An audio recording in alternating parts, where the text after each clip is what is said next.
only thing we have to Beer. is Beer. itself. Beer. So many choices. Only no function beer well without. Woohoo! Beer!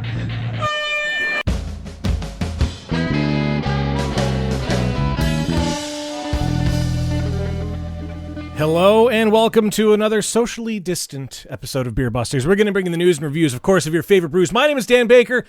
We are joined by my co-host and brewologist, Steph Hefner. We're not joined by the demented and fermented Wayne Baker. He is quarantining at his girlfriend's apartment. I haven't seen him in 2 weeks, and he's my roommate, and it's weird. And I hope they're doing okay. But we have joining us back for, of course, this quarantine spectacular, our good old pal, Kevin Keller. Kevin Keller. The ideas guy. The ideas guy. Goddamn Kevin Keller. How are you, sir? Not too bad. Finally getting out of the house a little bit. We had some fun plumbing issues yesterday, so I got to watch my yard get dug up. So Oh shit. yeah, literally.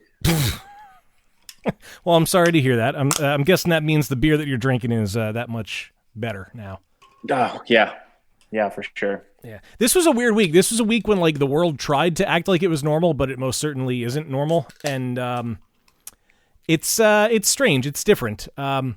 But remember, if you are out there and you want to follow along and see what we're up to in the middle of the apocalypse, you can follow us at BeerBusters on Twitter and Instagram, BeerBusters Podcast on the Facebook. There's also BeerBustersPodcast.com. And don't forget Patreon.com/BeerBusters, where you can find your way into exclusive behind-the-scenes content when the world is normal again and we can be around people. You can find your way into basement recordings that may happen at the elusive Beer Busters basement. And you have Last Call. Did I already say Last Call? Last call. The punishments. The punishments. We're probably not going to do a punishment tonight because that's Wayne's territory and he's not on the show. But there will be a last call. Should we go around and talk about what we're all drinking? We definitely should. Would you like to start? Sure. All right. What are you drinking? We visited Francisco at Mad Chef last weekend and picked up a shit ton of crowlers. And he gifted us with a crowler of Mamba Juice. It's their 8% Imperial IPA. It is their tribute to Kobe Bryant. Oh, that makes sense. That's it says nice. This juicy double New England IPA is an absolute winner. It's this brew has all the stats: 81 IBU for career high points game, 5 SRM for 5 championship rings, 8% ABV for first jersey number, 24 pounds of Amarillo dry hop for second jersey number, and double dry hopped with Nelson Savan and Amarillo for the 2-time NBA Finals MVP winner. Check. That's nice. And guess what? I like it. Oh, wow.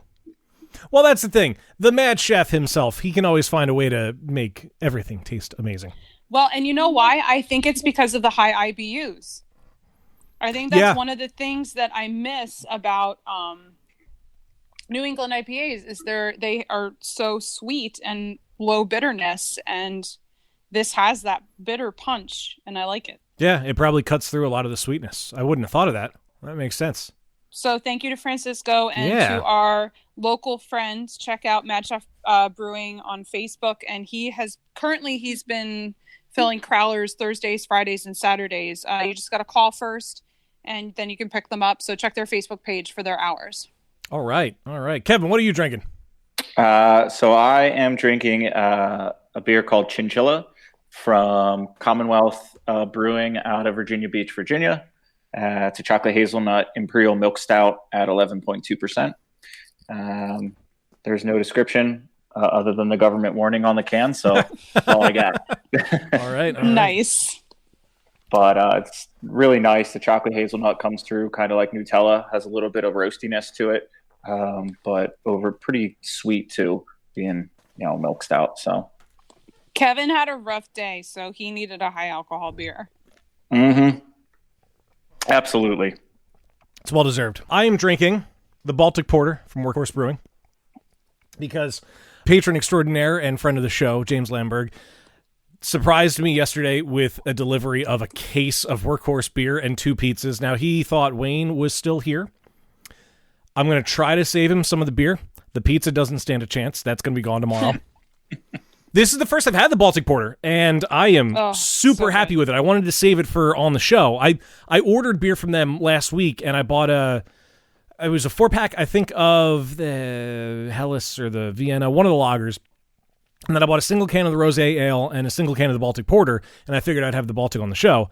And then a 4-pack shows up in that case that James sent. So, James, thank you. Workhorse, thank you for still delivering beer and pizza. And the pizza's real good. It's from a place called Pete's, and it's really fucking good. You owe me a thank you, too, because I'm the one that gave James your address so you could get your beer and pizza. Oh, I didn't know that part. I thought you were saying thank you for down the road when we're allowed to see each other when we'll have the anniversary. Well, that too. I did get a bottle of the rye whiskey barrel-aged hegemony from St. Boniface that the Beer Busters lovingly call anniversary. The Blue Wax. I will try my best not to drink it. Luckily, I have like 6 other old hegemonies in the fridge, so... True. And I'm sure we can find our way into another one if you do happen to drink it. I happen to know someone that got 2 bottles that is a patron and lives not far from me that I can steal one from if necessary. All right, good to know. Well, thank you for giving James my address so I can get the pizza and the beer. You're welcome. Thank you, James, for the pizza and the beer. This Baltic is really, really fucking good. Every beer from them is good. I also have their the day after I ordered my beer, they announced a new beer, which is their Margarita Key Lime Goza that they just that wasn't in frame for you guys. That right there. Oh. Yeah. How many cans of that do you have? 4 total. You might have to hide one of those for me. I'm gonna. It's the least I can do. Yeah, the day after I ordered mine. So I was kind of bummed. I was like, all right, well, I got to drink this beer quick and then order more. And then, boom, this case shows up. So it was perfect timing. I can't wait to open that a little later on. Amazing, amazing beers. They what really a great do. place to get a case from. They really, really do. Well, things are going to be a little weird besides, being quarantined, but things might be a little out of order again on the show. Things are going to be kind of upside down a little bit because we're down a member. So I think we should move into the news. Steph, what's happening in the world? There's a lot happening in the world right now, but maybe we'll focus on the good news in the beer world. How about that? I think we should. What good news do we have? So Harrisburg Beer Week sadly was canceled due to this corona bullshit. However, they announced today that Harrisburg Beer Week is going viral. They are offering 2 free virtual events. The first of which is a virtual homebrew hang, which is on Sunday, April 19th. It will be through Zoom from 2 to 3:30. There's going to be a chat going on about homebrewing and beer. They're encouraging people to bring their latest homebrew or favorite beer just to sit around and chat. There's going to be a host of local homebrewers from the Harrisburg area, as well as the Harrisburg Beer Week team in on the Zoom during this hang. And just to tag on to that, National Homebrew Day is coming up the first Saturday in May. And a lot of local homebrew clubs are talking about doing a virtual brewing day as well. So keep your eyes open or check in with your local homebrew club to get more information on that. The second free virtual event they're doing is a virtual Little Big Beer Fest. Excuse me while I wipe the single tear coming down my face. Yeah. It's going to be very sad that we won't be recording there this year. But the virtual Little Big Beer Fest is Saturday, April 25th. Again, from 2 to 3:30. That will also be through Zoom. And they're asking you to go through your cellar and find a great big beer that you've been holding on to and wanting to drink, or a special bottle that you've been saving. And there's going to be a virtual hangout with the Little Big Beer Fest crew, along with local beer lovers and some local brewers as well. Also, don't forget that Harrisburg Beer Week donates every year money to the Harrisburg River Rescue and Emergency Services. So you can make donations either directly to them or through the Harrisburg Beer Week website and newsletter. So for all the information you need and for the Zoom links for these events, you can go to harrisburgbeerweek.com. Sign up for their newsletter. It's really helpful, and they do a nice job with that newsletter, and it's nice to get those reminders. Another big thing that sadly was canceled this year but is going viral is the Craft Brewers Conference. It started this past Monday, April 13th, and it's going until May 15th. And all of the sessions are now online and free. So there's daily speakers talking about ingredients, brewing operations, sales and distribution, the business side of brewing, marketing, social media quality, pretty much any topic that you can think of related to craft beer. So there's a list of all of the guest speakers, including Larry Horowitz, which is really cool, and a full schedule at craftbrewersconference.com. Also, did you guys see about this woman that got free beer? No. So there's a 93-year-old Pennsylvania native. Her name is Olive Veronesi. She got 150 cans of beer delivered to her door after a viral plea for more beer. She was down to her last 12 cans of beer. She apparently would drink beer every single day. And she went viral asking for more beer with this cheeky little whiteboard message that said that she was out of beer. So Coors Light, which apparently she was holding a can of Coors Light in her hand when they took the picture, saw this message that went viral, got 51,000 shares and thousands and thousands of comments as of Tuesday. Her sign said, "I need more beer."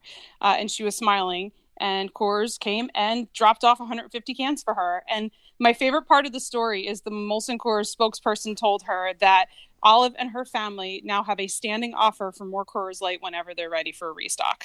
Oh, that's so cool. So I thought that was really cool. She's from Seminole, Pennsylvania. So more positive Pennsylvania beer news. That's awesome. That's cool that they really did that. I'm glad to hear that. Yeah.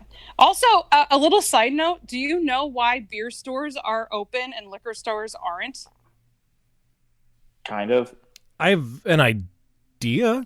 What's your idea? Yeah. I'm curious. Because the liquor stores are state stores, Yep. and the beer places are all private. Kind of. What do you think, Kevin? Well, so beer distributors are the equivalent of grocery stores in backwoods Pennsylvania, like up New York border, like Potter County. Then they serve other purposes like water, snacks, food, whatever. And liquor stores obviously don't have that, but they're also state employees as well. So that's kind of the glaring difference. Yeah, you're right. And the big thing, of course, is the toilet paper that everyone is seeking. Apparently, liquor stores are allowed to sell toilet paper. It's one of the items that beer distributors are allowed to stock under their state liquor code. It falls within the 54 categories of merchandise specified by the Liquor Control Board Advisory on Sales Practices. So there you go. I've never been to a beer distributor that sold toilet paper, though, so I feel like they should jump on that. Yeah, definitely. If they're allowed to, they should be doing it. Did I see the state stores are delivering now? Kind of. Yeah, I mean, but if the you can get it website to work. keeps crashing. Yeah, a guy at work, we all do the online stuff because we all have to now. He and his wife ordered a huge order the other day because they were like, we got through. We didn't know when it was happening again, so we just ordered everything. Well, there are a lot of local breweries that are carrying Pennsylvania spirits, and a lot of local distilleries that are now open for pickup. We just did a pickup at the distillery at Zotropolis in Lancaster. What is it? Lancaster Distilling. We got vodka and rum from them. Reading Distilling in Reading was doing some. Mad Chef had somebody's spirits, which I can't remember right now. But a lot of the one across from Sly Fox. The fuck is it called? I'm trying to find the damn list. I'm trying to multitask here. What the hell is the distillery? Manatawny. Manatawny Stillworks is doing sales. And what's really cool is most of them, which I recommend supporting the ones that do this because it's smart and safe. Most of them you can go online and you can order from their website, and then you can go and they'll give you a time to pick it up, or you call when you get there and they'll just bring it out and throw it in your car. You pay for it online. So that's really nice. Oh, and Tattered Flag is doing, because they're a brewery and distillery, so you can go there and you can get crowlers of beer, you can get spirits and bottles, and they're doing canned cocktails as well. So while it sucks that the whole issue with the state stores is really upsetting people, I think it's a great opportunity for these local breweries and distilleries. And Victory Brewing, I was going to mention are this one. selling the spirits from Southern Tier since they're under the same umbrella. And keep a close eye because Victory has still been doing the 3 crowlers for $10. Yeah, I'm kind of bummed I can't get to a Victory location. I really wish if this nonsense with the virus were going to happen, that would be next year after the one in Philly were open. Sorry. I got six crowlers last time. Nice. No, I don't blame you. I don't blame you. There again. Yeah. And you can get Java Cask. Oh, fuck. $3.33 for a crowler of Java Cask. Oh, my God. I know. Oh, I wish I didn't know that. And one of the crowlers that we ordered, when we went to pick it up, that beer had kicked, So we had also ordered a bottle of the Sour Monkey Remix. They gave us the bottle for free to make up for one of the beers kicking. Oh, that's so nice. Good for them. I'm like, we were paying $3 for this crowler. Like, who cares that we had to change it to something else? But yeah. So thank you to the local distilleries and breweries for keeping us all drunken and for sure. partly sane. Yeah, and I think I saw a stat that alcohol consumption is up something like 30 or 40%, which totally makes sense. Yeah, I know. I kind of expected more, but it makes sense, and we can only do this because the breweries and distilleries are still keeping us drunk. They're open, they're brewing, they're distilling, they're delivering, they're doing curbside and everything, and that's making all of this easier. I look at them and I say, obviously, thank you for that. I'm happy that we can still get the things that we've come to know and love and support these local businesses. Agreed. Yeah. I reserved a sixtel of Purple Monkey dishwasher. Now that Evil Genius is selling kegs. At a very generous price. I was shocked when I saw the $100 price. halves? Yeah. Trust the process, $100 half. I saw that. Absurdly cheap for that. I was amazed. That's such an amazing price. Yeah. Like, all those kegs are amazing prices. Yeah, it's $55 for a sixtel plus, keg deposit fee, of course, and then $100 for the half. I was gonna do a half, but I cannot justify having that much of my kegerator that I'm probably gonna drink alone. Supply and demand. I know. Demand is high, so you should have got a half. I'd like to think that I have a little bit to do with Evil Genius making this decision, because when I went to pick up my beer a couple of weeks ago, I was asking Trevor, can I get a keg? And he's like, yeah, let me take an inventory. And then, hey, look at that. A week and a half later, oh, hey, we're selling kegs now, guys. Perfect. Speaking of Evil Genius, Kevin, do you want to give us an update on the status and how things are going? Yeah, absolutely. So, as of today, all full-time employees have been rehired. So yeah, the furlough's over. We were able to, jump on to some of the fun new government act. The CARES Act gave some small businesses some payroll protection that they could chip into, and Evil Genius was lucky enough to be a recipient of that. So we have 8 weeks of payroll protection. So all the employees are back for at least 2 months. So that's great. That's awesome. That's so great to hear. Now, you mentioned that you're going to be back to doing your distribution job as of Monday, but what is that going to look like with how things are right now? A lot of planning. There's going to be a lot of opportunity once things open back up. The D's and the off-prem are still open. So cases and cans are definitely something that we can move through the off-premise or the beer distributors. Bars, for the foreseeable future, I don't think that we're going to have them open. So that's definitely part of the market that we won't be able to tap into. But there's some big projects coming up that we're going to announce in the next couple months that are kind of going to come out of left field. So that should be cool that we'll work on planning for. We have the Jameson project that we're still working on with the cask mates. So yeah, just a lot of planning. And hopefully we can hit the ground running once everything opens up. That's awesome. Nice. Yeah, that's so great to hear. I saw Luke posted something on Facebook about it, and I was very glad that it came today so we could, ask you about it. Absolutely. And it's really good they got in on the small business thing, because that ran out of money this week. Yeah, there were certain banks that didn't even get to process their applications before it ran out. Wow. So yeah, it was all the articles I read about it were pretty rough. Well, you got two smart guys at the helm, so of course this was going to happen. Cheers to them. Well done. So earlier, when Steph was doing the news, we mentioned, of course, Harrisburg Beer Week that is going to be virtual because it had to be postponed and or was going to be canceled or whatever. Last time we had you on, Kevin, we were talking about Prototype and the event that was going to be postponed. Since last recording, you have solidified a date, right? Yeah, so we have August 29th on the books, Club X or XL Live, still the venue. We're working on kind of retooling the event a little bit.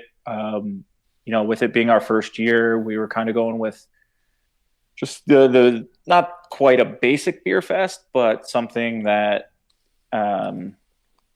was more closely recognizable to a standard beer fest. So myself and Cliff and Brett kind of sat down and we're like, let's do something big. Let's do something fun. We're trying to get some collab beers put together for the fest. We're going to do some meads too for it, which will be really cool. So just trying to make it worth the wait, so to say. I have to say, I'm surprised you stuck with that date since two of your favorite podcasters can't be there that day. I mean, we've had that date since we canceled it or postponed it. So we've had Weezer tickets since way before that. Yeah, I'll talk to Weezer and tell them, we got to postpone. There's two things that need to happen for me to be able to be there. And I love you, Kevin, but I kind of hope they don't. One is that concert's got to get canceled, and two is they need to not reopen the border to Canada because I'm supposed to come back from Canada that day. I was going to come back the day before because of the concert. So if the concert doesn't happen, we're coming back the 29th. But if the border's still closed, I'll be there. Yeah, and honestly, I'm still personally nervous about that date too because, there have been some health experts that don't foresee any large attended events happening until 2021. So, I mean, as stoked as we are to have this date, we're still a little nervous, in all honesty. Yeah. Have you guys started planning for another backup date if that were the case? Yeah, April 21. I mean, we would like to do like a spring event. I know that's really loaded with some of the more hype fests, but I think it's kind of a perfect time. We sat on our back porch on April 4th, looking at the weather, and we're like, man, it would have been a great day for a fest. But I mean, we really like that time of year, and hopefully we have some more good news next year when we want to roll it out again. So yeah, well, that's cool. So you're looking to make it an annual event then? Absolutely. Cool. And so one of the things that I piloted at Evil Genius was the morning mudslide program, which will follow me wherever I go, just because of how close or how important that beer was to me. So I really plan to take that project and really make it something really awesome. I have a lot of ideas in the back of my head. I got to figure out which one's going to really work and stick. But that project's going to stay with me, and I want to do it. Take the prototype invitational and make it, the morning mudslide fest or whatever, kind of like Hunapoo Day, or like Dark Lord Day, something that's dedicated to that beer release, and just do a badass beer fest with it. So I know we had morning mudslide, I think at AC Beer Fest on this show, but for people who may not have heard that discussion, do you want to give a little background information about the beer and sort of the story behind the beer? Yeah, for sure. So actually a little over 5 years ago, my dad suddenly passed away from a heart attack while he was out working, shoveling snow. And, I really wanted to brew a beer in memory of him. That beer took many, many iterations. We were going to brew it with a bunch of different people. And time after time, again, it fell through for one reason or another. And Trev and Luke had always been gracious, and they're like, we'll do something. And this was even before we had the tap room. So it was like, oh, we can't brew it on, a 100-barrel brew system. Like, that doesn't make sense for, it was a 10% Imperial Porter, with cocoa nibs, vanilla beans, coffee, and lactose. So kind of mimicking a mudslide. Mixed or frozen cocktail, something my dad really enjoyed. He really wasn't a big alcohol drinker, but that was one thing that he really enjoyed. I remember we went on vacation and brought home one distillery in Tennessee made a mudslide whiskey. We had 3 bottles of it. I personally bought them and brought them home, and they're in the liquor cabinet. And I didn't drink a single drop because my dad crushed 3 whole bottles of them. So, yeah. So it was something I wanted to do. And, it was a really cool beer. It was one of the highest rated beers for Evil Genius for a long time. But with it being such a personal project, I asked them, I was like, hey guys, can I kind of just take this with me and do some cool stuff with it, and run with it. So that's good, man. I'm glad you're going to keep that one with you and you're going to get to do what you want to do with it. That's awesome. I'm ready to open another beer. Do it. So, Are you wearing a K-Flay hoodie? Yeah. Nice. It's my favorite hoodie. Nice. So another one of our favorite breweries and favorite old people is John Stemler at Free Will Brewing. And they are fucking amazing. So they have this bougie ass online store where you can go in and they have a fuck ton of cans and a fuck ton of bottles that you can pre-order. And one of our dear friends and patrons, Ron, was going up there. So I ordered a fuck ton. How many? What I get? Like 10 bottles and and some cans. And this same thing that you pay for it online and then they bring it out to your car. But you know how they have the line of the beers with the flowers and the herbs in them? Yes. Like the lilac and the dandelion. And yeah. All that. Well, and they're like $8 a bottle. And these beers are so freaking good. But so we've been going through those bottles. But right now I'm drinking a can of Sun Servants, which I'm holding up for you guys to see. And it's their Hellas in a can. And it's super, super good. But we should maybe see if John and Brandolin would want to do this. That'd be I feel cool. like they would be on board for a virtual podcast with us, and we can get a free will update. And we have not had Brandolin on the show since she's been with Haymaker Meadery. So I think that perhaps we should consider that for next episode. Yeah. Get the two of them on. That would be a good time. Yeah, that'd be fun. That's what I'm drinking next. How many people can you have on a Google Hangout at once? a lot. We could just get like a party of all of our dear friends. I think 250. Oh, that's so cool. How is that beer? It's so good. Good. It's not my first can that I've had. Well, of course. But it's really good. But prior to ordering this from this order, I had not had this Hellas before, so I was really excited to have a lager I hadn't had before. Almost every time you mention Free Will, I have to bring up the fact that I still have those brown beards in the fridge downstairs. Whew. And I totally forgot about them until right now. That's funny. He messaged me on my birthday, and I said, "Thanks, old man." And he said, "Ha, you're funny." If you don't know the reference, go back and listen to the old episodes. Yeah, but what episode was it on? I don't even remember. Well, it wasn't an episode he was on. True. But it would have been an episode we recorded around his birthday. There's your hint. I don't remember when his birthday is. Well, we don't want to tell people. Let it be a scavenger Well, hunt. okay. Fine. I should also point, I didn't plan on starting with the Baltic Porter. I just looked down and saw blue and thought I'd grab the Vienna. And then I opened it up and took a sip and was like, this isn't a Vienna lager, but like I'm cool with it. I also feel like I need to pace myself a little more because I haven't eaten dinner yet. What the hell? Yeah. See, my plan was to have leftover pizza when I'm drunk. And I'm starting to think... You really wanted pizza when you were drunk when we recorded 2 weeks ago. I know. And then Wayne ordered food from someplace, and I really want to remember where it was. I had mac and cheese and a chicken quesadilla, and it was both real good. And it was actually kind of cheap, too, so I should probably ask Wayne where that was again. Oh, there's this brewery in... It's not in Rehoboth, it's in Lewis. Is that how you say it? Lewis. In Lewis, Delaware, Crooked Hammock. It was one of the breweries that... Hammock. Someone makes fun of the way I say that. It's because it's hammock. Whatever. Fuck you all. It was one of the breweries that we visited when we did the Delaware Brewery Beer Influencers Weekend or whatever. But they have been doing beer to go, and every day they do a food special, which kind of encourages people to come and get food, but also order beer. Or if you're going to get beer, maybe also get food. And they were selling 5 pounds of mac and cheese. For how much? $5. $5. Get 5 pounds of fuck cheese. out! No I'm way. not even kidding you. So if you live in Delaware, you need to get on that shit. And what? Nachos? Build your own nachos. Build your own nachos for $5? Mm-hmm. For $5. Like every day they have a $5 food deal. Look at your face. That sounds amazing. God. Unfortunately, those of us in Pennsylvania are not allowed to go to Delaware. Yeah. But Yeah, they're if you like live in Delaware. Yeah. You need to get to Crooked Hammock. Yeah, Is just that how you say it? Yes.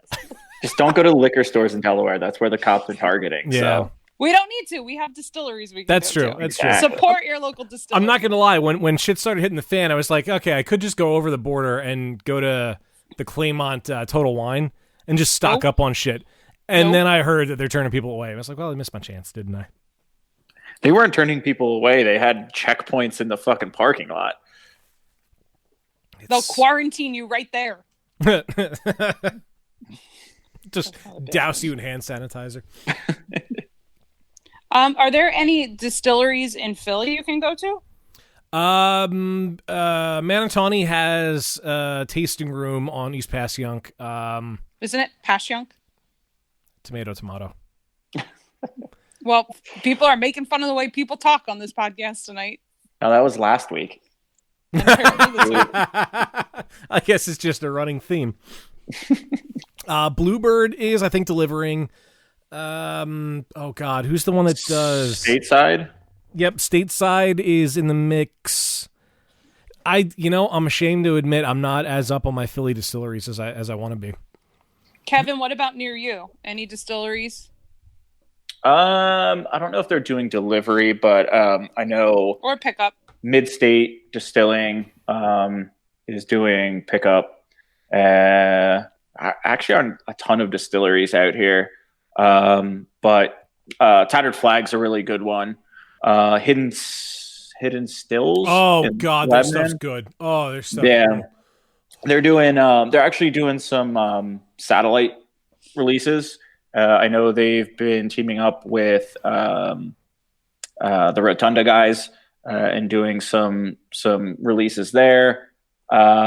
Faber has been doing some truck sales in random parking lots. So yeah, there's a lot going on. Trying to think of the other ones. Old Republic out of York, Holla, which is a vodka distillery out of York, is doing some sales too. So those are the ones I can remember off the top of my head. Nice. So there are choices.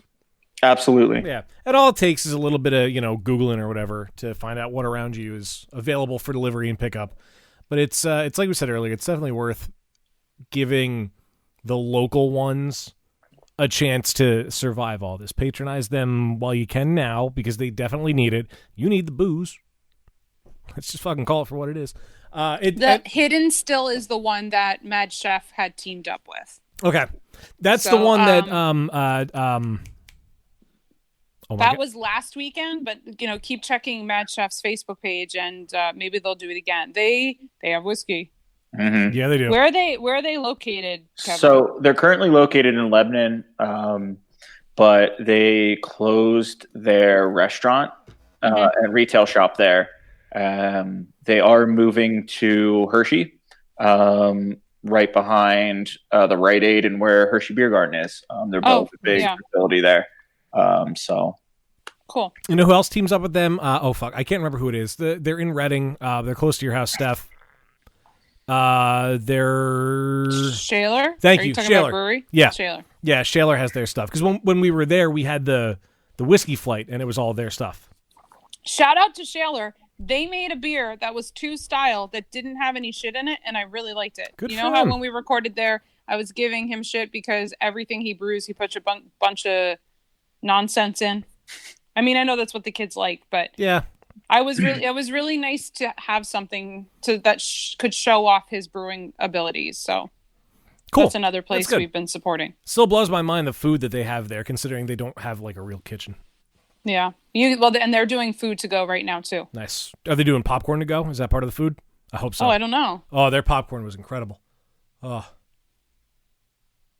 Are you having a moment right now? he's having a flashback right now. I wish that some people could see your facial expressions when we do this. Yeah, me too. I feel like I should screen record this and you post it can. in I don't Patreon. care. I'm not going to be offended or anything. No, then they'll see all my notifications too.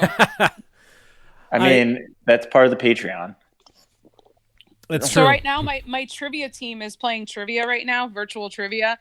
So I keep getting all the notifications from all the conversation of them talking about answers back and forth. Are you like, no, that's wrong? Like, Yeah. blatantly wrong? Wait, is No, somebody? they're just Are they hosting? Is it just you guys doing your own internal trivia thing, no. or is it? So So I'm sure we've talked about this on the show before, but some of my coworkers and friends and I, we would always play trivia on a Thursday night at Applebee's and Why I'm Missing. So the guy that they're I should give a shout out to the trivia thing, and I can't remember the name of his trivia thing. Anyway, so the guy that hosts the trivia there, he has been hosting. He does trivia at a bunch of different places throughout the week. Most of them are in Lancaster County because he's in Lancaster. But he's been hosting virtual trivia through Zoom every Monday, Wednesday, and Friday. Mondays it's been music themed. Wednesday is picture themed. Friday, I think it's just regular trivia, but it's really cool. It's at 7:30. We all log on. It's about an hour and a half. You keep your own score. So, it's just on the honor system. There's no prize or anything, but it's a lot of fun. And usually we will FaceTime with the other people that we usually play trivia with. And we play together. But it's a good time. And a lot of the other teams from the Applebee's are also on there. Got to keep the turf wars alive. Yeah, for sure. So if anyone's interested, shoot me an email and I will share the information. Actually, one of our patrons was on Monday night. He did a special trivia for my birthday. Oh, that's cool.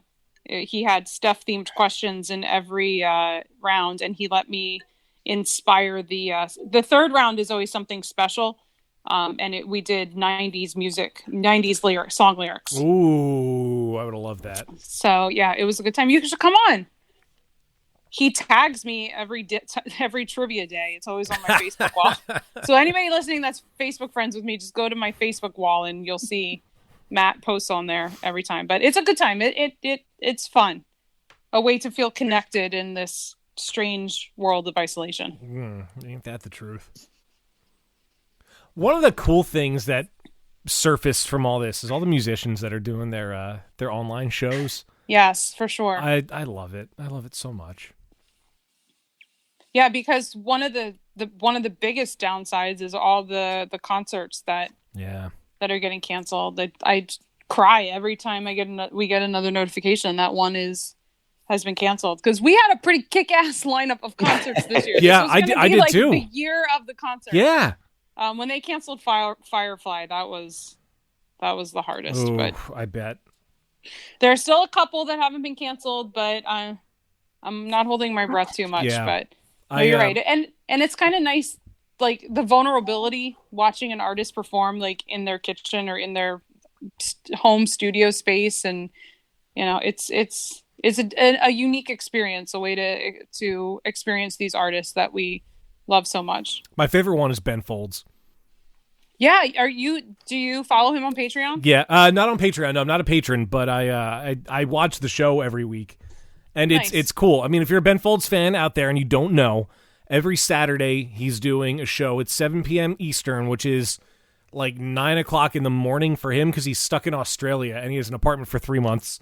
But he's doing his apartment request show, so it's on YouTube now, YouTube Live, and there's a chat going, and everybody just spams the chat with songs they want to hear. And he's like, okay, I'll do that. And then he's like, hey, let's stop the scroll for a minute. Let's stop. And he gives it a minute for everybody to stop. He's like, I want all the doctors and nurses to chime in. If you're a doctor or a nurse, let me know where you're at. Like, he was like, oh, cool. Thanks for you out in, Minnesota or whatever. And he'll go through it. It's super cool. I'm so glad he's doing it. Well, you pointed out my K-Flay sweatshirt. She's been doing a lot on Instagram Live, and last week it was 3 years since her, not this past album, but the album before was released, and she did a YouTube Live, and she sang some songs. She does this thing on Instagram where she does joke time, so she did some jokes on there, and she created a music video for one of her songs from that album, and it was all clips that fans had sent in and recorded, so that was really fun. Yeah, there's a lot of people. I'm in a couple of Facebook groups for different bands, and a lot of people are posting covers. Well, she did a cover of a Cage song, so that was... Really? Which one? My two favorite... Trouble. My two favorite artists molding together. It was very sweet. That's a real good song. Jim... That was what she did, right? I'm second-guessing myself. I had to check with my fact-checker here. That's cool. Jim from Jimmy Eat World was doing a bunch of them. Rivers is doing a few now. I actually haven't seen any of his yet.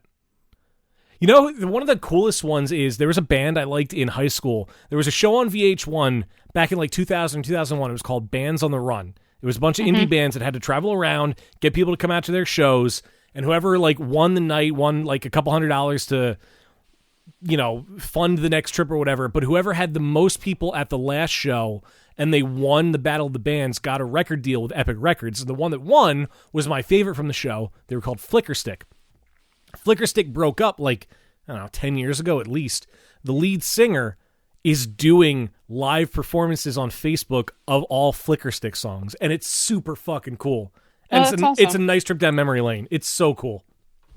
We watched Ballyhoo do a live stream. They're a band out of Maryland. We saw them at Jailbreak Brewing back in September, and they played, 2.5 hours? They played for 2.5 hours on a live stream. It was amazing. Bare Naked Ladies are doing their version of it. I don't think they're doing live performances, but they were doing all four of them on something like Zoom or whatever, but they're performing individual songs here and there. I'm not ashamed to admit I like Bare Naked Ladies. Not ashamed at all. That's one of the shows I have coming up this summer that better not get canceled. Bare Naked Ladies, Toad the Wet Sprocket. They're the Chickadee China people, right? Yes. Okay. Bare Naked Ladies, Toad the Wet Sprocket, and Gin Blossoms. Oh, at the Met. And I have a single ticket. I'm going by myself, and it's super close to the stage, and I can't wait for it to not be canceled because I'm holding out hope. There's that. There's who else am I seeing? The Decemberists I'm seeing there. There was a band when I was in high school. It was one of those kind of like early 2000s emo bands that broke up. And earlier this year, they were like, yeah, we're going to get back together. We're going to play, one of our albums in full, The Receiving End of Sirens. That show got canceled. I'm so bummed about that. Another one called Armor for Sleep. They're doing one of my favorite albums from them in full. I have accidentally bought tickets to 2 nights of their show, and I'm just waiting for them to say that that's canceled too. I'm going to be so pissed. We have a few that haven't been canceled yet. Well, Kesha, we were going to go to, but that's being rescheduled. We still have tickets for Stormzy. I'm really hoping that doesn't get canceled because he's at the 930 Club, and that's going to be fucking amazing to see him in that tiny venue. I've never been to that venue. Oh my God, it's literally the best venue on the planet. That's what I've heard. And I have thought that ever since the first time I was there back in 99 maybe? It was the first time I saw a show there. Didn't you see Scott there? Yep. Yeah. Cage is still supposed to be in Harrisburg. Alanis Morissette. Yeah, where are they playing in Harrisburg? The Riverfront. Oh, okay. Oh, wow. Alanis Morissette with Garbage. Oh, yeah, DC John is still on as of right now. Pharrell's playing there. And Janet Jackson is touring this summer. So those are still on the calendar. Hey, fingers crossed. Hoping they are still happening. But, Bones UK, which I'm obsessed with, we were supposed to see them in May. But they're doing a live stream on tomorrow, Saturday 2 weeks ago, for those people listening to this fresh. But they were opening for someone, so I'm hoping that was completely canceled, but I'm hoping maybe we can see them headline something. But Kevin, do you have any shows lined up? So I had 2 at the beginning of April that both were obviously postponed. One was a Canadian band, ironically. Of course. Called Walk Off the Earth. I know them! Oh, shit! Romy! Yeah. That's amazing. They were going to be in Harrisburg at the beginning of April. It got postponed to the end of August, so I'm going to go see them. We should get tickets. Yeah. Maybe I will get tickets and come see you. They kind of. Oh, it's on the 29th. Oh, darn. Is it on the 29th? I don't know. I was just. No, I if it was, I would get yelled at. Yeah, from both sides. Exactly. But no, like Walk Off the Earth kind of broke up a little bit too, so that was sad. But one of them, Marshall, left recently. One of the lead guys. But anyways, the other one wasn't a band. It was a podcast that I listened to called Last Podcast on the Left. Oh, yeah. We got tickets to see them in DC. Unfortunately, I'm supposed to be in Italy for the rescheduled date, so probably won't be able to make that. Well, but I think Italy's the right choice. I'll be in Italy, yeah, right? He says, motherfucker. Yeah. Where in Italy are you going? You gotta tell. So we're going for 10 or 12 days. I don't know. Sarah plans all of it. I just follow. So if it's that long, you're probably going like everywhere. In Italy. We're traversing the country. It's insane. But she wants to hit the kind of like all the big ones, like Rome, Venice, Pisa for a little bit. But I heard like she's like, yeah, there's nothing in Pisa to see other than the tower. That's not entirely true. Yeah, that's the big draw. Obviously, I was there when I was 17. There's a real nice at least there was a real nice marketplace like a quarter mile away. Yeah, I just she makes the itinerary and I just follow. One of my biggest regrets from that trip. There's a lot of regrets I have because I was kind of stupid then. I'm slightly less stupid now, but I was really stupid then. When we were in Italy, I decided that hey, I'm gonna watch what I eat. I'm eating a lot of bad food. Let me just watch what I eat. So we went into a gelato shop and I walked out with a Gatorade. Don't do what I did. Also, when we were in Rome, we didn't go into the Colosseum, and I'm still pissed at the friend of mine that talked us out of it. So go into the Colosseum. Oh, yeah, that's definitely on her itinerary. She maps it out to the minute for the most part. So, it's quite hectic. But. There's something to be said for planning a vacation like that, like very structured. But some of my favorite trips were just winging it, just going wherever my feet took me. Yeah, those are my vacations. Like when we did I went down to Jacksonville with now my business partner for Prototype. We went down for a beer fest. It was kind of part business, kind of whatever. We didn't plan a thing other than to work a little bit. It was a blast. Like we hit so many cool spots. We hung out with so many cool people down there. Like it was just play it by ear, figure out what's cool around the city, and let's do it. So yeah, when I went to California in December, there were two things that I was doing that we planned out ahead of time. One was the whole reason I was there was for a show, and then the day after we went to Universal, and it had to be that day because a friend of mine who lives in Vegas just so happened to be going there with his family, so we met up with them.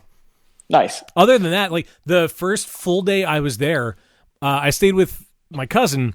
He had to work. I left his apartment. I started walking in a direction. I walked for like 3 miles. Stopped at a Target because I'd use the bathroom and then walked back. Like it was cool seeing all the little things along the way. Yeah. And just experiencing it, you know? The one thing that we always push is like walk. Just walk everywhere because the experience doing that, you slow yourself down a little bit. And like one of the things my dad gave us, like when we were younger, me and my younger brother would just like blow through an attraction and be like, all right, we're ready to go. We've seen everything. He's like, slow the heck down. Yeah. Like, you know, you miss so much by just blowing through it. And that's something that stuck with me for a long time. So whenever we take these trips, I'm like, oh, wait, what's this? This looks really cool. And like, when we were in either Germany or Spain, I forget which country, but we like slowed down and I was like, check out this church. What is it? And we found it was like some super crazy historic church. I was like, we would have freaking missed it if we were just blowing right by it. Yep. So yeah, slow down, enjoy the sights, and definitely, yeah. That's cool. Well, I hope you get a chance to slow down and experience Italy a little bit. For sure. But I'm sure Sarah also has a lot of cool stuff planned. Yeah, she does. So, but yeah, we're just hoping that the travel ban gets lifted too, because there's but we have some backup plans. Every one of my backup plans involves a collab beer that I get chastised about. Yeah, but it's your thing. It's your legit business. Yeah, we'll just write it off.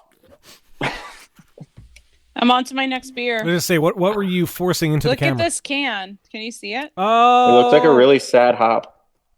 No. Who's that? Oh, my God. I know Poor the artwork. Man's. Okay, there it is. Poor Man's. So another brewery that I got some beer from. Picked up a bunch of crawlers from there, and they gifted me some cans. So I promised I'd give them a shout out and drink a couple of their beers on the show. This one, which is a beer I probably normally wouldn't have ordered, but I'm enjoying it. It's called Parker, and it is a 5.4% Citra Pale Ale brewed with oats, and it's really nice. It sounds it. Yeah, when they opened probably 3 or 4 months after we moved out of Ephrata. I was a little sad about that. But, you know what? And I enjoyed their beers when we recorded there, but their beers continue to improve and get better. And they're just genuinely really, really cool people. They are. Yeah. That was one of my favorite recordings. Yeah, I had their beer at Lidditz Beer Fest. They had like their pumpkin spice oats and hose or something like that. It was a darker beer. It was absolutely phenomenal. I was blown away by it. So I've definitely they're one that's on my list to check out locally. They do have a beer called Quarantini. It is a hazy pale ale with notes of melon and grapefruit. But the beer I was most impressed with that we've opened so far, I still have some beers I haven't opened, was a Kolsch, and it's called Ja Crispy. I literally ordered it just for the name, and because it was a Kolsch. But we also had Pub Arguments, which is an Irish dry stout, and that was really freaking good. So I actually have a couple of their cans that I'm planning to open as we continue to chat. Speaking of Irish beers, Kevin, what's the Evil Genius one that's like the Irish with the coffee? So you're telling me there's a chance? Yeah, that was one of the first ones I opened up out of the 6-pack I got from them last time I was there. It was great, man. It was so good. It's such a weird beer. I love it. It works so well, though. Yeah, it reminds me a lot of Carton does their beer called I think it's called like regular coffee or something like that. It's a cream ale base, and it's infused with coffee from Loch Lomond Roasters. Oh, Loch Lomond. So it turned out really nice. It has a nice creaminess. I kind of, weirdly enough, feel like it tastes like cream ale or cream soda, but beer's so easy to drink. It's something different. So yeah, it's phenomenal. It was delicious. It was very, very good. I gotta admit, when I ordered my keg, I almost didn't get one Purple Monkey dishwasher, and then I realized that would be sacrilegious. I had to talk you into it. Well, I was debating. I wasn't sure I was going to do a keg, and then I was like, should I just do a keg of Purple Monkey dishwasher? What I didn't tell you was I almost did I Love Lamp instead. Oh. That surprises me. Oh, I love that beer. What the fuck is wrong with you? I know you love that beer, but Purple Monkey dishwasher. I know, is like but my thought was also that it's hopefully going to start being warm out, which means that maybe I'll be allowed to go outside or at least have the windows open, and maybe I'll want something that's later. And then I realized, fucking Purple Monkey dishwasher. Yeah. Okay, here's my theory. You're going to finish that keg way faster than you think you're going to, and then you're going to get a keg of I Love Lamp. Oh, the first keg that we had in there was a Workhorse beer. And it was gone within 2 weeks between me and Wayne. Ooh. Was it a sixtel? It was a sixtel. So it wasn't that much, but I didn't realize how quickly we were going to blow through it. Did you start drinking your second beer yet, by the way? Yeah, I did. Sorry. The Hellas from Workhorse. I'm trying to check these in efficiently. Oh, sorry. I didn't realize you were doing that. I have to stand up to get my second beer. You're still on your first? Yeah, I nursed the hell out of it. Get the hell 11%. Hold on, give me a sec. Do you notice that there is a Hophead sticker on his cabinet? I feel like we need to demand that he slams a Beer Buster sticker on top of it. I was going to give him shit for not having a Beer Busters one. I mean, there has to be one, but I kind of want one over top of the Hophead sticker. That war will continue. It will continue. I will mail him a sticker. Last time I was at Love City, almost every stall still had a Beer Buster sticker. Oh, that's awesome. I love that Jill and I just graffitied the fuck out of that place. God, when I needed to order beer, I was torn between Workhorse and Love City, and it worked out to be just about the same amount of money. But what kind of won me over was Workhorse was going to get it to me within an hour. Love City would have been next day probably. Well, you ordered from both, right? I have, yeah. I've ordered from Workhorse more, but they have a lager pack. So they have a 4-pack of pounders of Love City Lager, and then 2 crowlers of other lagers. Oh my God, Steph, you would have loved it. It's like my dream delivery. I know it was. Oh God, it was so good. I ordered it like right after work the one day and figured, all right, it'll be here tonight. Didn't happen, and then it showed up at like 11:30 the next day. Wow. And I couldn't wait for work to be done so I could drink it. I'm really sad that event isn't going to happen. Yeah, I was looking forward to that. I'm sure it'll be rescheduled, and I'm sure we'll be part of it. I hope so. Yeah. All right, he's back. Well, his headphones are almost on. Oh. Wrong you have ear. to stop talking about him now. Oh, I mean, you can keep talking about me. It's fine. So what's your second beer? So it is Prairie Artisan Ales, an Evil Twin, even more Bible Belt. You have such a type when it comes to beers. Do you know this about yourself? Dark. High ABV. That's Dark, why, high ABV, and hard to get. That's why you and I are friends. It's because I haven't bought beer in a long time, so I'm out of like Coors Banquet. So You still haven't gotten any more. I have not. Is a great beer. I'm so sad. Every time I go to the grocery store, I'm like, oh shit, I should buy beer. And then I was like, nah, I have a shit ton at home, so Yeah. I'm gonna run with it. What's the ABV on this one? 13. Jesus. Wow. Yeah, it's Imperial Stout aged on coffee, vanilla, chilies, and cacao nibs. But I'm sure it's not spicy because Evil Twin beers with chilies are never spicy. Yeah. They're disappointing. Sorry. Sarah's not going to let you record with us anymore if you keep drinking these high alcohol beers. I just go straight to bed, so... I could open up my bottle of Bourbon County. It's like 18%. Do it. I also have a bottle of barrel-aged Troganator that I haven't opened yet. Oh! I mean, it'll be. Obviously, I haven't opened it yet. Yeah. Jeez. So a friend of mine lives in Jersey. He's got 4 kids. Them and his wife. They and his wife are all vegans. He is as much a meat eater as I am. So they go out to Lancaster once a year. And they'll go to some place that has really good vegan food, but his demand is that he has to be able to stop at Trogs. So last time you went, I had him bring a bottle of the barrel-aged Troganator back, and I haven't opened it. Where do they go in Lancaster? I forget the name of it. I'll text him. I'll text him real quick. I would love to know. Yeah, because, I mean, there's not a ton of vegan restaurants up this way. Root is vegan. There used to be the place across from the market, but that closed. Yeah, you have Vegetable Hunter and Harrisburg. But I think that's one of the few up this way. Yeah, I mean, there are many that cater to vegetarian and vegan. Sure. But very few that are strictly. I'm surprised they wouldn't just go into Philly. That apparently his wife really likes this one out towards Lancaster. And now the kids do too. Well, I need to know which one it is. I do like Root. Super Bowl Sunday, I went to their place, and his wife made a bunch of vegan food. He made some wings that, of course, I ate.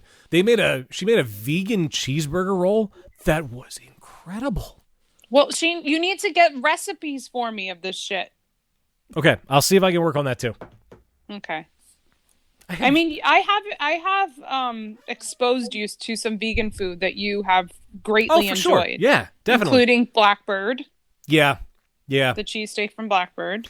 This'll make you lose your mind. I'm going to try making cashew cheese soon. Do you have raw cashews? Yeah. Don't forget you need to soak them. Yep, I know. I made cashew cream the other day, and then Jess gave me the idea of what? Who are you? A guy who needs to get healthier. Jesus.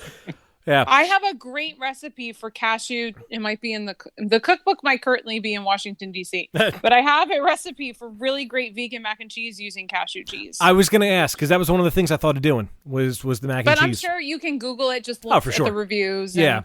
No, but it is one of the best healthy vegan cheese alternatives is making your own cashew cheese. Yeah, there's a recipe I found that actually seems stupidly easy to make. What is agar? So agar is a seaweed-based product that sort of takes the place of like gelatin, gelatin. Right? Okay, that's what I thought. Yeah. All right. But instead of it being an animal product, it's seaweed-based. Oh, that's right, because gelatin is what, bones? Yeah. Okay. Yeah, agar is expensive. I'm so proud. Being vegan is expensive. Like, honestly, and I had to tell my dad this the other day, trying to find a way to cook healthy food a way I like is kind of fun and exciting, and I never thought I would say, I know, right? I know. It's a challenge. I hope this is staying in the episode. Oh, it is. I made Brussels sprouts in red wine the other night. The wine that your mom got me for Christmas, it was a rum barrel-aged red wine of some kind, and I was trying to find a way to make them taste good, and my nutritionist sent me a thing that's like, here's what works with this. Wait. I know. Yeah, I know. You Go just ahead. said my nutritionist? Yeah, my doctor told me to see a nutritionist. Jesus Christ, Dan. Yeah, I know. Who are we talking to right now? I know, right? I don't know what's going on. A guy whose cholesterol and A1C are dangerously high. That's who. Wow. Yeah. Continue. I'm sorry to interrupt. Yeah, so I made these Brussels sprouts in the red wine. I boiled them because they were frozen, and then I had the wine simmering already, and then I cut the Brussels sprouts in half, threw them in there, and then towards the end of the simmer, I sprinkled a little bit of salt and pepper in there, and they were fucking great. They were Brussels so sprouts good. are great. If you cook them right, they can be amazing. I didn't char them enough. I really wish I would have charred them a little more. Oh, I char the fuck out of those things, Yeah. and they're so good. Now I know. I'm burping. I noticed. So I did the news, which was a little out of the ordinary. Dan, do you want to do something a little out of the ordinary? Yeah, I think we probably should spice things up a little bit. Let's do where's it. the right thing? Oh, that's right. You guys can't hear the music. Nope. Technical difficulties.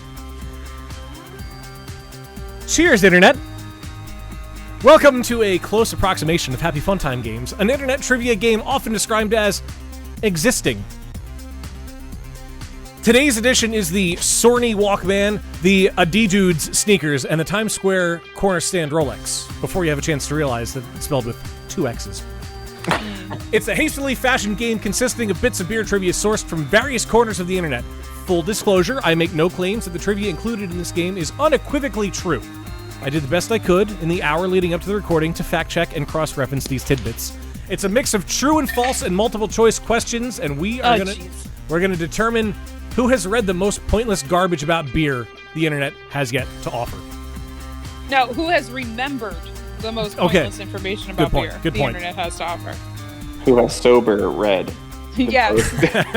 So we both lose. Yep.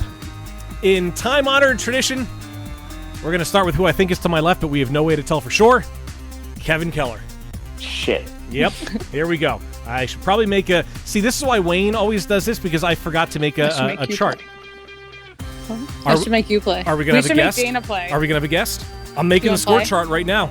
Yes! All right. All right. Here we go. We have someone phoning in right now. Yes! Dan, do you want to pick up the phone? Ring, ring, ring. Ring, ring, ring. We have a guest player. You're going to have to talk A louder. reluctant guest player. A very reluctant guest player. Somebody has to lose.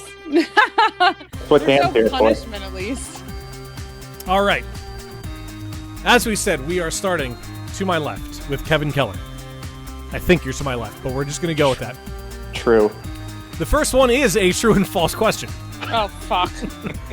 True or false, Kevin Keller?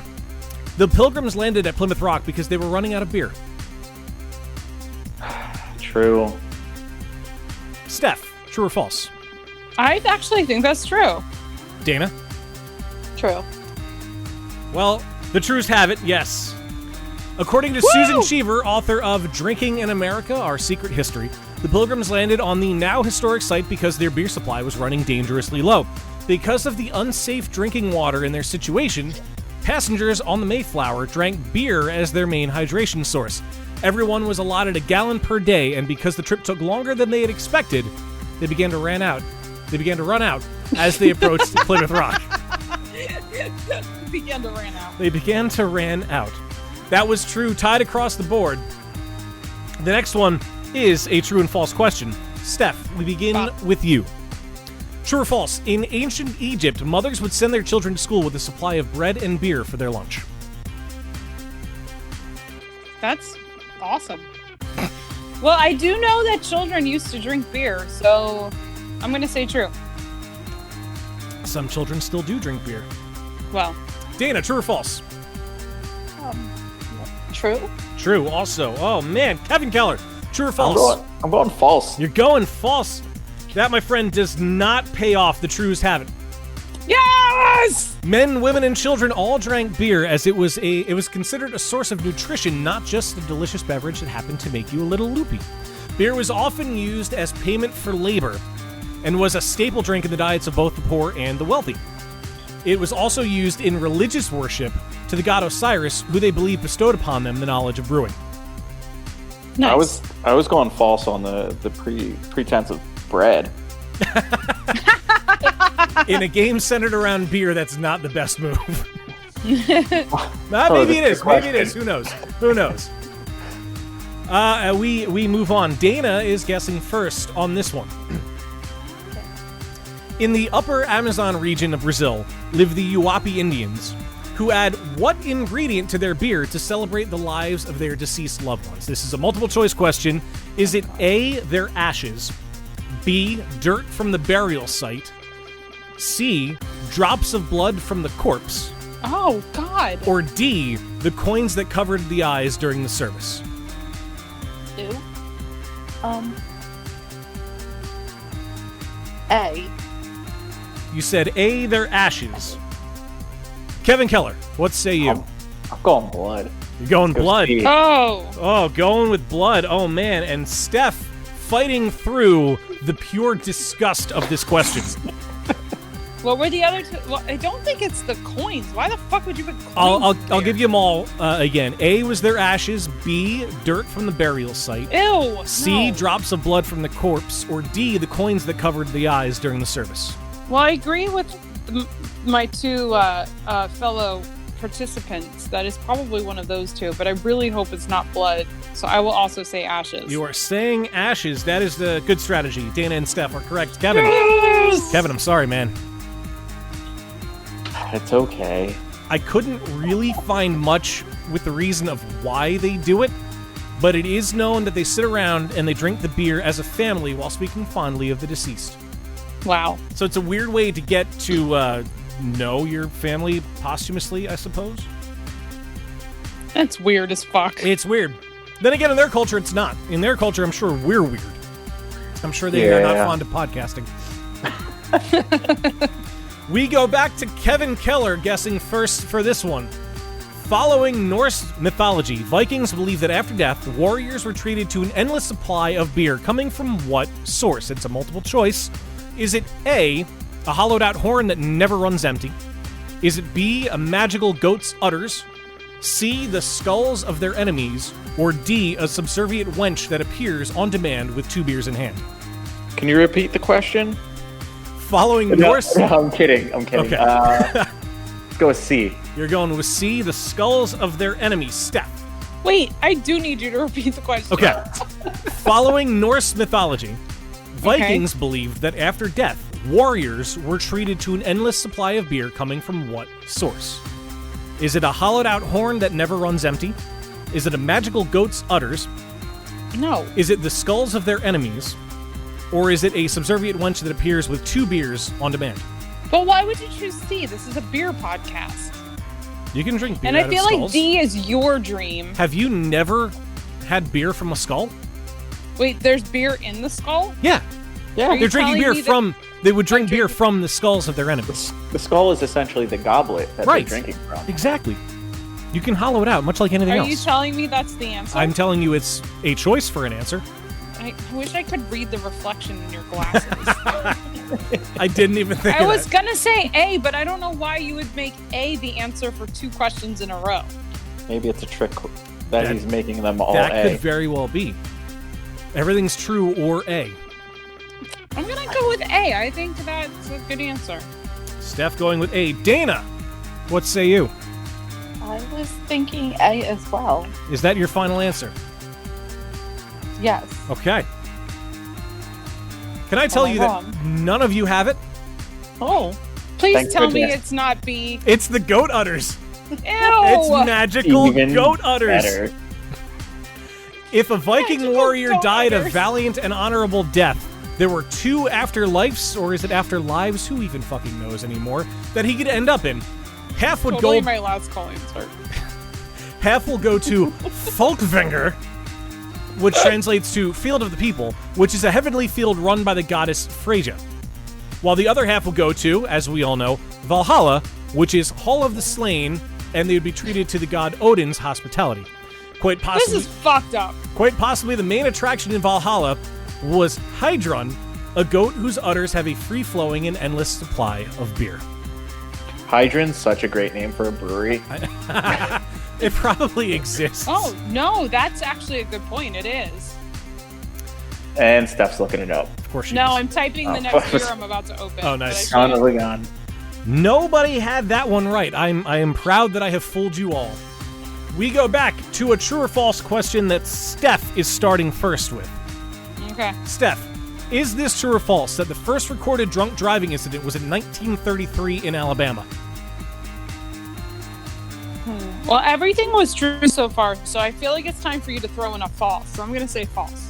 Steph thinking that I am consistent enough to realize that I'm too consistent. Dana. I think it's false as well. Saying false as well. Kevin Keller, what say you? I'm going false. You're going false. Well, that pays off. It is, in fact, false. Would anyone We like? got you figured out. Would anyone like a bonus point for telling me the year that it was recorded? How close? Like, do we get an over under? I will say under. It was before 1933. And you know what? I will give you. There's another bonus point up for grabs. The year and the location. Philadelphia for sure. Okay, Steph says It was Philadelphia. probably fucking Ben Franklin.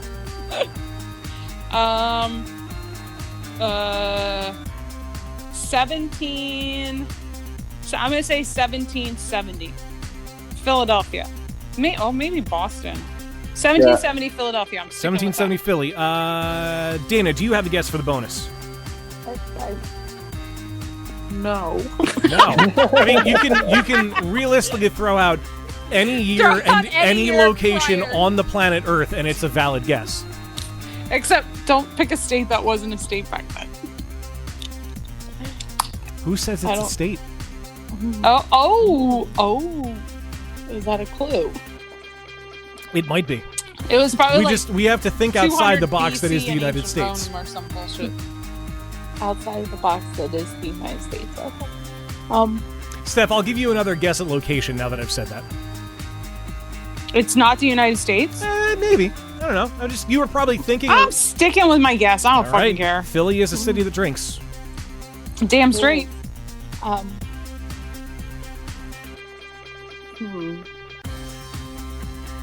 1800. 1800, and do you have a location that you would like to give? I don't know, somewhere in Germany. Oh, We'll just say Germany. the whole country. Yes, Okay. the entire country. Kevin, year and location for a bonus point. 1692. You can take a look. That's a very specific year. France. In Paris. France. Okay. Nobody gets any bonus points. Hell yeah. Going back to ancient Egypt. Whoa! The first recorded drunk driver was all the way back in the year 2000 BC. An inebriated man driving a chariot was apprehended by whatever they called the police then, after running down a Vestal Virgin of the goddess Hathor. He was crucified on the door of the tavern that sold him the beer, Whoa! and adding insult to injury, and I'm assuming it hurt the business. Simile. His body was Wow. ordered to hang above the tavern until scavengers reduced it to bones. Wow. No one gets bonus points. We recap the score going in to the final question. Kevin has 2. Steph and Dana tied for 4. Ah, shit, I'm out. You're lucky On there's the not a upside, punishment. yeah, nobody's getting punished. Who went first on that one? Kevin, Steph, Dana. Kevin, Steph, Dana. You're up first. Oh, okay. In what year was beer fully legalized in Iceland? Multiple choice. Is it In Iceland? in Iceland? Yes. Fuck. Is it?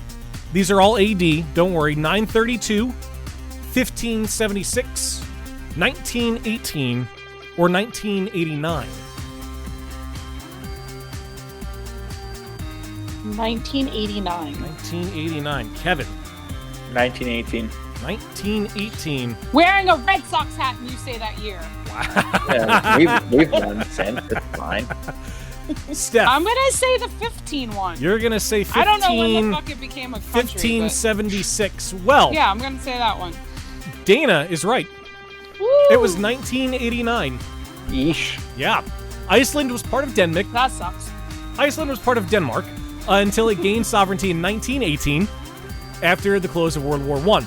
It would still share the Danish monarchy until World War II, however, along the way it faced its own version of prohibition. Starting in 1915, the country banned all alcohol, but they changed the law in 1922 to legalize wine, and then they changed it again in 1935 when other alcoholic beverages besides beer over 2.25% were legalized. Wow. Where they live Hold in on. fucking Utah? Well, beer under 2.25% was legalized. Believe it or not, I was sober when I wrote this. March 1st is now celebrated as Beer Day in Iceland because it was that day in 1989 that beer was fully legalized. Wow. And now they make beers with whale testicles. Yes, they do. And we tally up the scores. 1, 2, 3, 4, 5 for Dana in first place. Steph right behind that with 4. Kevin trailing in the rear with 2 whole points. That was fun. You did a good job, Dan. Thank you. That was fun. I want to do that more often. It actually does take a lot of work. I will give Wayne as much credit as humanly possible for that, because that was a lot of work, and I didn't give myself a whole lot of time, but I know he doesn't either. That's why we play libation or fabrication so often. That is very true. It was a lot of fun reading about the history of this kind of stuff. I enjoy history, at least a little bit, This is the part of the podcast where I realized that I forgot to pull up the list of patrons who so kindly donate their precious, precious, precious money to us. And I'm going to hope that Wayne has this in the drive somewhere that I can just copy it from the last real episode. I shouldn't say the last episode in the real world. We would like to shout out to the most generous of patrons. One, we got to say thank you to all the patrons. It goes without saying, life is strange right now. You have a lot of ways that you can spend your money, and money may or may not be tight. And if you are continuing to choose to be a patron, thank you. Thank you to everyone. If you find yourself in a position where you have that coveted stimulus check and you want to throw another little bit of money towards a podcast that you may like, we're here. Patreon.com/beerbusters. But for now, we do need to shout out our most generous patrons, like the one, the only, James Lambert. Shit balls. Oh, God, you guys can't hear these sound clips. That's so sad. Joe Mansell. Jill Chivers. I'm a banana. I love that you guys can't hear this. Sean Sullivan. Dan, right? PA Brew Review. I still want some beer out of that egg. Mark Meduno. Them's my peeps. Topher Simmons. Oh, sure. Poor Man's Brewing Company. Bag it up. Yay! Yeah, they're getting Steph drunk right now. Kathy Obashevsky. I love cheese. Eric Dixon. I appreciate a good cheese. Nate Fochtman. Them's my peeps. Fuck, I fucked that up, and I didn't even have to say anything because I could have fixed it in post. Holy shit, I like aliens. This is fucking great. Brian Mills. Even in the apocalypse, I win. Wolfgang Von Colt. Yes. Hey, I'm Batman. I even listened to that one earlier and forgot it went that long. Jen McDonnell. Put it in your mouth. Marilyn Enkelman. Oh, no, I got to be careful. Baby steps. Josh Price. Cryo hopped. I'm cracking myself up here. Ron McDonald. Come on, Barbie. Let's go party. And, of course, Victoria Miles. Come on, baby, make it hurt so good. Thank you again to those patrons and all patrons. Thank you. Seriously. This is, of course, the part of the podcast where we realize somebody's got to pay James back for the beer. That's what Wayne's for. Say, Yvonne, remember when I said I'd have to send away to NASA to calculate your bar tab? Oh, yeah. We all had a good laugh, Mo. The results came back today. You owe me $70 billion. Did you know the idea that carrots give you better vision is a myth? Yes. Do you know where it came from? Bugs Bunny. No. In World War II, Whoa. the British developed radar, and they wanted to keep that secret from the Germans. So they spread the idea that the reason their pilots were so good, even at night, was because they ate so many carrots, and that gave them better vision. Those limey Brits. If you haven't been eating carrots or using radar, you might need glasses. And buying glasses can be a pain, and they can be expensive. Enter Warby Parker. Warby Parker makes buying glasses online easy and risk-free. How? By giving you a free 5-day trial to try on 5 pairs of frames to get feedback from all your friends, your enemies, your relatives, whatever, and then send back the ones you don't want. Risk-free, no charge. That's it. And not only that, for every pair of glasses that Warby Parker sells, they distribute a pair of glasses to someone in need. How awesome is that? They also offer non-prescription polarized sunglasses and prescription polarized sunglasses. How can you get on this game? I'm so glad you asked. I'm going to tell you. Go to warbyparkertrial.com/beerbusters for your free 5-day try-at-home trial. That's warbyparkertrial.com/beerbusters. I'm drinking more Poor Man's. Woo! I'm drinking their Berry Funny Raspberry Sour, which is a kettle sour brewed with wheat and oats and aged on whole raspberries, and it's fucking delicious. Nice. It'd be really good with a scoop of vanilla ice cream, too. Do you have vanilla ice cream?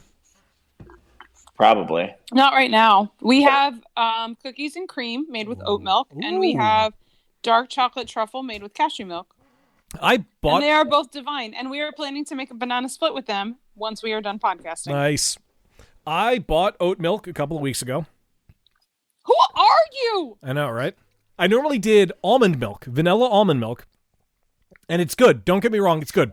The aforementioned nutritionist told me that almond milk is actually not the best choice to go with in the non-dairy world.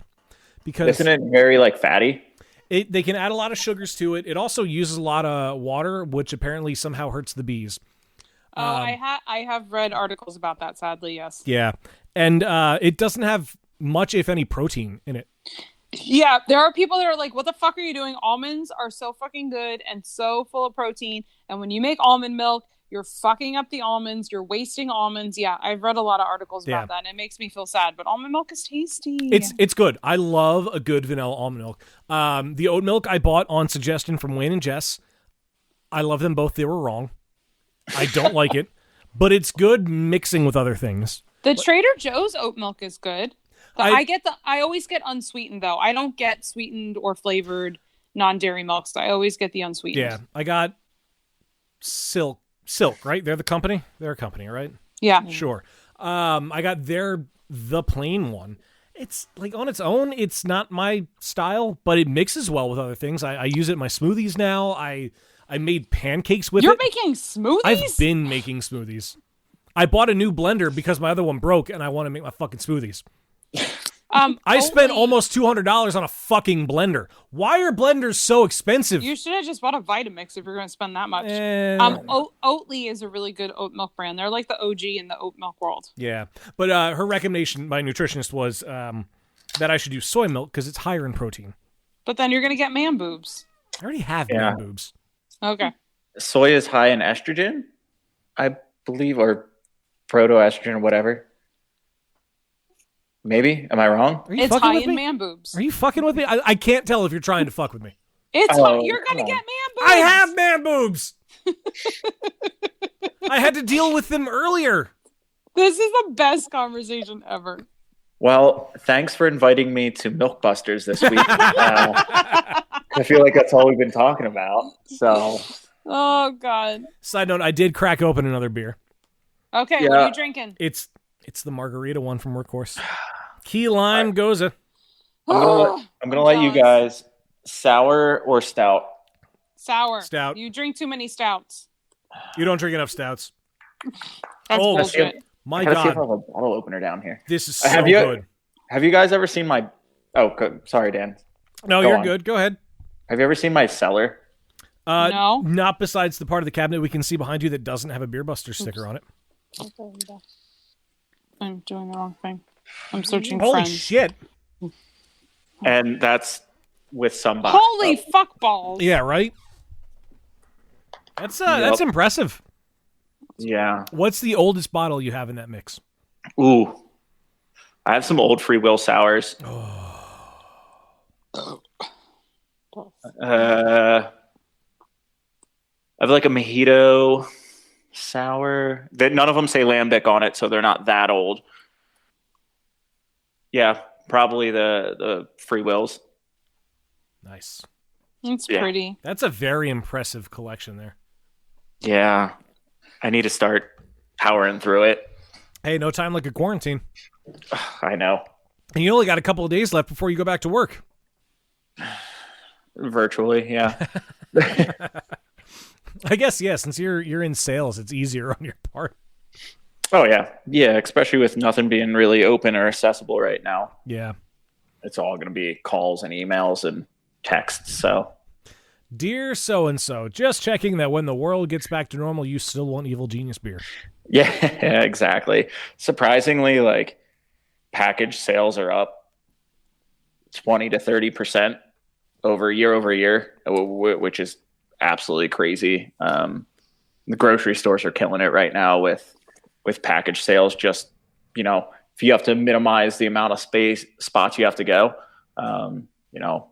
that's really what's driving those sales. So it kind of makes sense. I haven't mentioned him in a while, but God love him.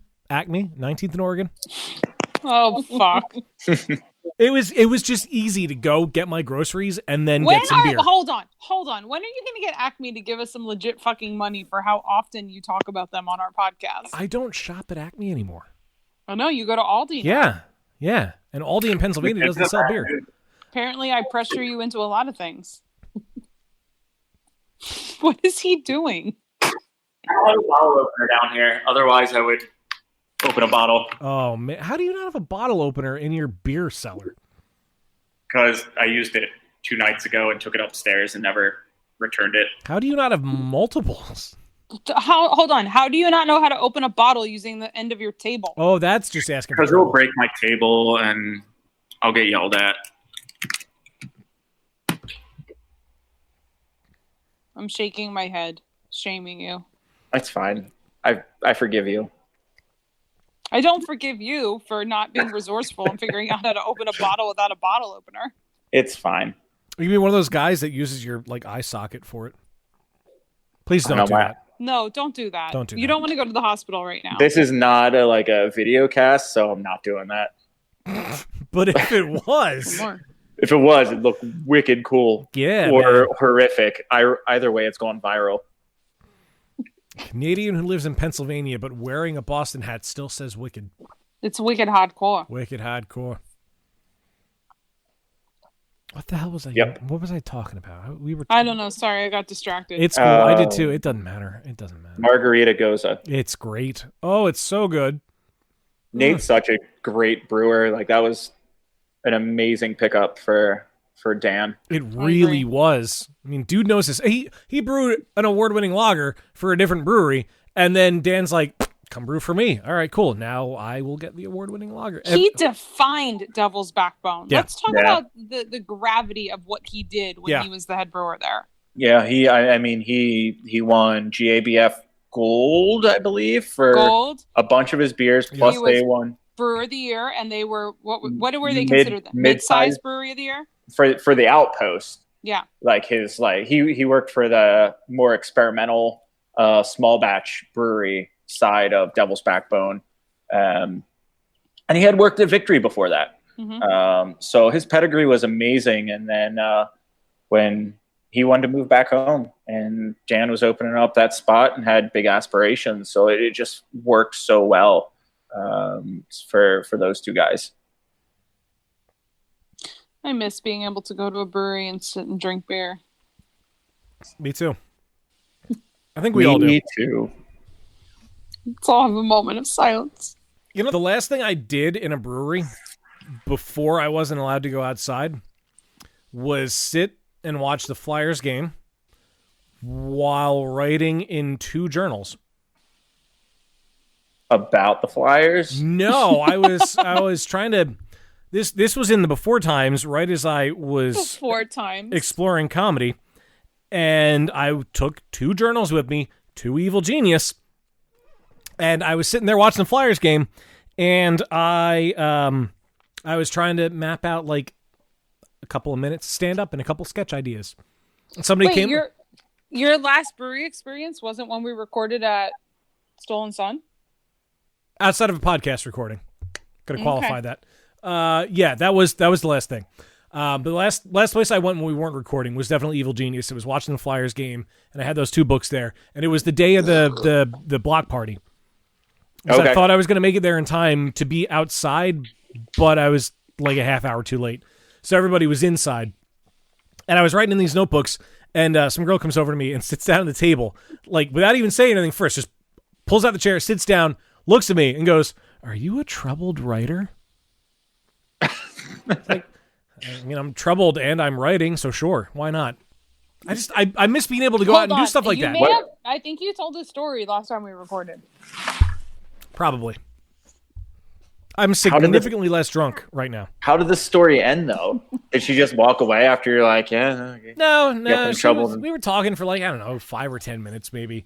After the conversation reached like a normal stopping point, she's like, well, I'm going to go back over there and sit with my friends and my boyfriend. And my boyfriend. Yeah, right. Why you got to drop that joke? I know. Like, the 3 minutes in, I was like, this is how it happens. Like, this is a meet cute. And then it wasn't. It was just like some girl who wanted to learn something about it. But she's a nurse, I think, at Penn. And I was talking about my buddy Justin, who was in the hospital then. It could have been a Hallmark movie. It could have. And it could have started at Evil Genius. No, if it was a Hallmark movie after the quarantine is over, they would reconnect unexpectedly. At Evil Genius. At Evil Genius and fall in love. So there's still time. Yeah, I'm good. Yeah, you got another 8 months till the quarantine's over. So you're fine. So I'm drinking another sour from Poor Man's. Yeesh. This is With Love, which is a 4.8% sour. It is... Oh, this was part of their Poor Investment Club release. Oh, yeah, getting the bougie beers. This is a dragon fruit sour. I want to pour it so you guys can see how pretty it is. Ooh, baby. It's now all over my Chromebook, too. Wow, that is really nice. Isn't that gorgeous? I should have brought a glass up here. Dragon fruit is one of the prettiest fruits to brew with, I think. It's a sour, kettle sour? Yes. How much puree did they put per barrel in it? Steph, you gotta know this stuff. I don't know, but it has a nice, it's not overly thick. It's not like lactose bomb. No, I don't believe there's any lactose in it, and it drinks really nice. I got you. I got you. It's good. There's no, it's not on the draft list though, because it was their bougie bomb. Bougie bomb, yeah, but it's quite nice. Dan, are you drinking anything else yet? Still the Goza. You're still on that Goza. This is good. I like dragon fruit and beer. It's tasty and pretty. I wish I would have brought a glass up so I could have poured the Goza to see what it looks like. Well, luckily you have more cans. I do. Kevin, I got to thank you for opening up my eyes to something. Oh, what's that? So I mentioned earlier, I'm getting the keg, Purple Monkey dishwasher. And as you were talking me through it, you said, do you own a French press? And I said, yes, of course, I own a French press. And then you told me the beauty that is French pressing flavors into beer like it's a Randall. And then you invited me to a Facebook group, and I probably spent a good 20 minutes scrolling through the posts after that and trying to figure out what the fuck am I going to do. The only thing my simple brain can come up with for when I get this keg is bananas. Yep. But there's an endless world of possibilities. How the hell did you find out about this?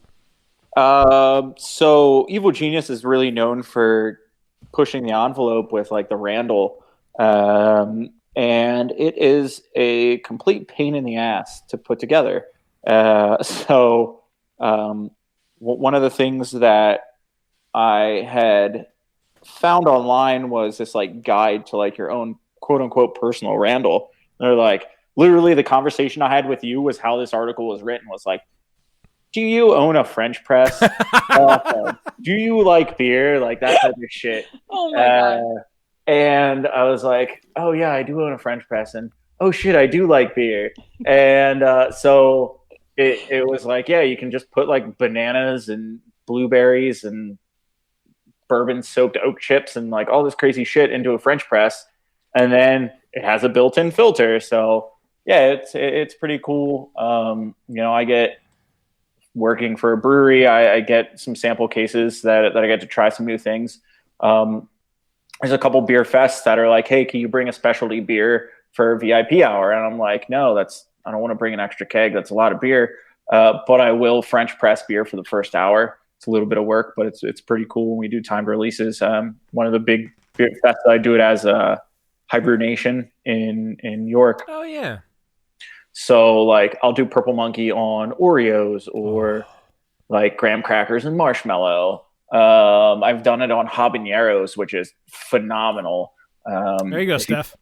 Yeah, like hot pepper Purple Monkey is really, really good. I've done bourbon soaked oak chips, rum soaked oak chips, strawberries, whatever you can think.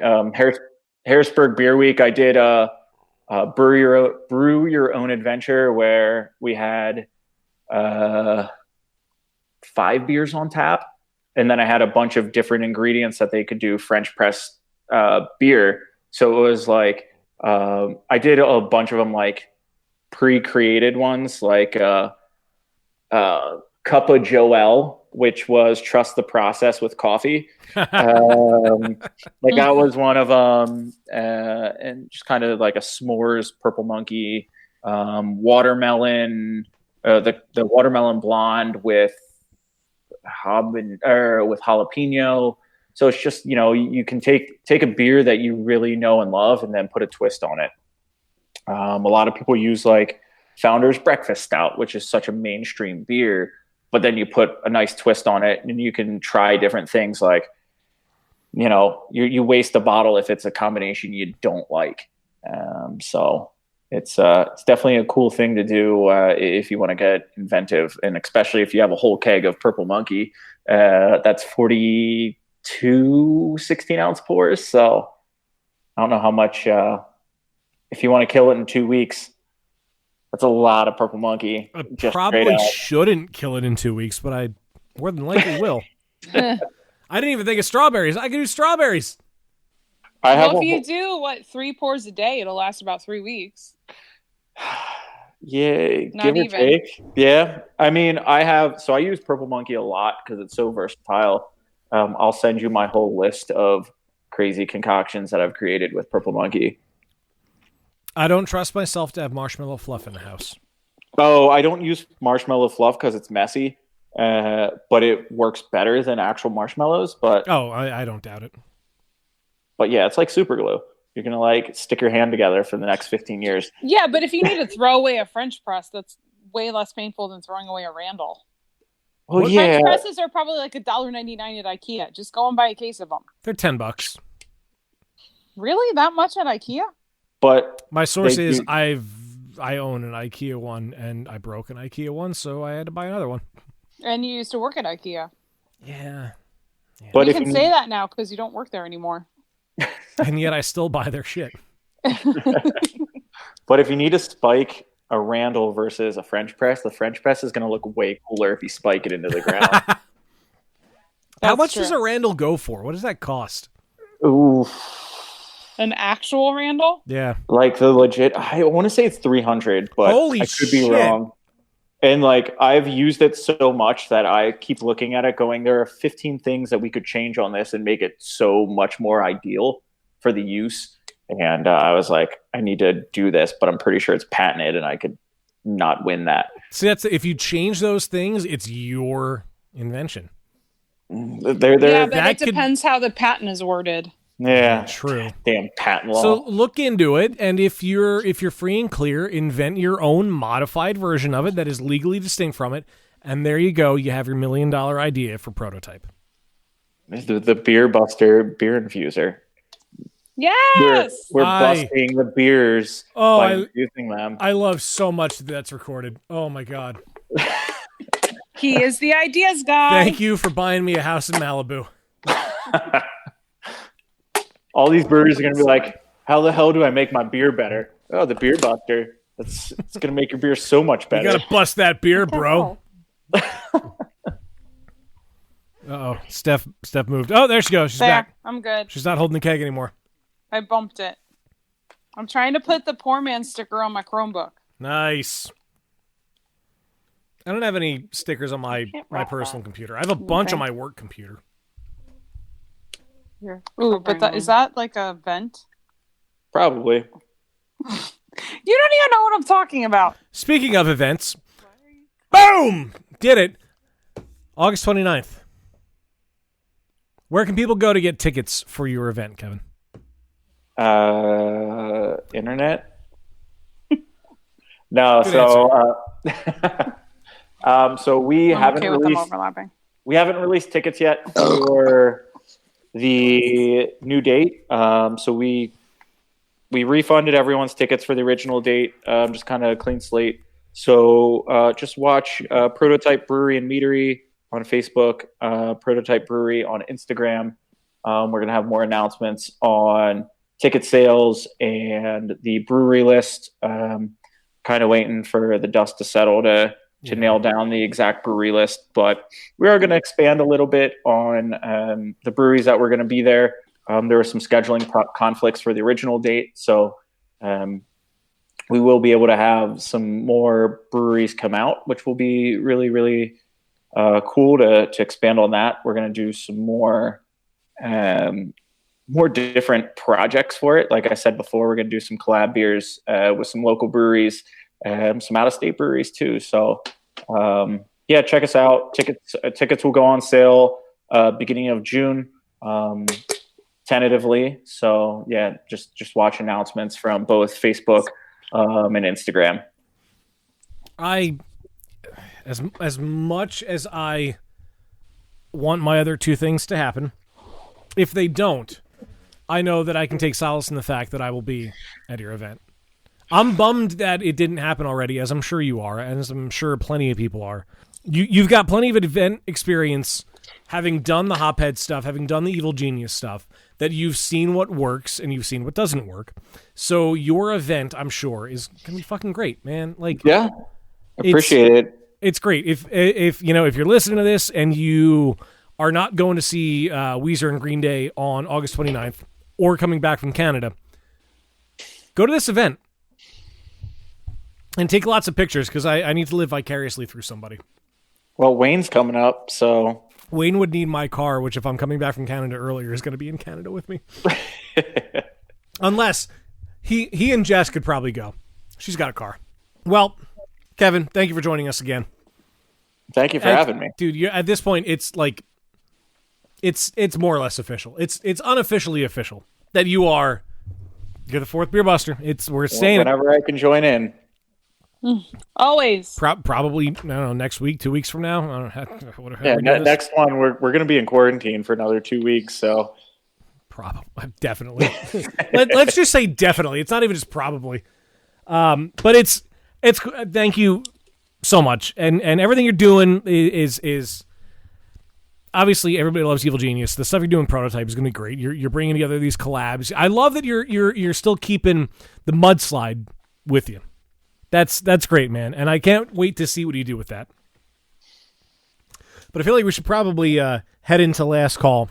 So unfortunately, I have to say that brings us to the end of another episode of Beer Busters.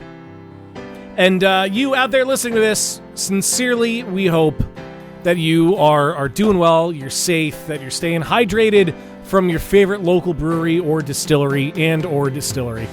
And that, we're going to get through it. We definitely will. We don't have a choice. We're going to get through it because we have to. Kevin, thanks again, man. Thank you. My name is Dan Baker. I am joined by my co-host and brewologist, Steph Huffner. And not the demented and or fermented Wayne Baker, who will hopefully be back next time. No squids were harmed in the making of this episode, and we will see you next time. Snarky Wayne Baker comment.